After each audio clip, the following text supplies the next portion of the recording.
Quinine న్యూస్కు స్వాగతం.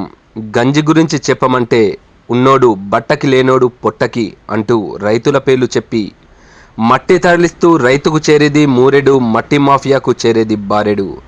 ఇదంతా ఆయా గ్రామాల వీడీసీ ముసుగులో అధికారుల కనుసన్నల్లో జరుగుతున్నదని ఆయా గ్రామాల ప్రజలు చెవులు కొరుక్కుంటున్నారు.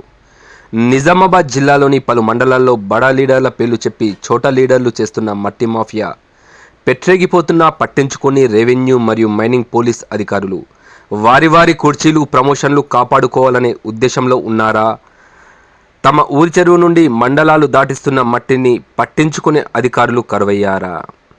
ఇదిలా ఉండగా చెరువులో అతిలోతు తవ్వకాలు జరిపి వేలు లక్షల సొమ్ము కాజేస్తున్న మట్టి మాఫియా ఒకటే కాదు, ఇలా ఇసుక, అడవిలోని టేకు కట్టెలు, గుట్టలను తవ్వి ప్రకృతిలోని సహజ సంపదను కొల్లగొట్టి ఎర్రమట్టి మొరం ట్రాక్టర్లలోనూ, టిప్పర్ లారీలలోనూ మండలాలు దాటించి మస్తుగా సొమ్ము చేసుకుంటున్న వారిని అప్పటి నామమాత్రపు జరిమానాలు విధిస్తూ పై పూచికత్తుపై విడిచిపెట్టడం పలుమార్లు జరిగాయి.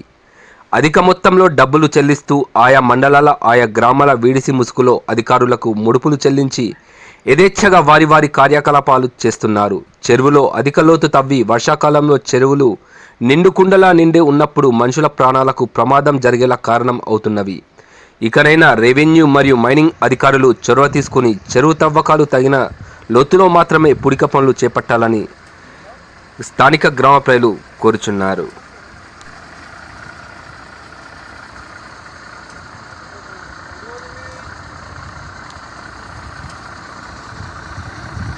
ఎప్పటికప్పుడు వార్తలను వీక్షించేందుకు Q9 న్యూస్ ని సబ్స్క్రైబ్ చేసుకోండి, లైక్ చేయండి, షేర్ చేయండి. విలువైన సమాచారాన్ని ముందుగా మీరే తెలుసుకునేందుకు బెల్ బటన్ ని క్లిక్ చేయండి.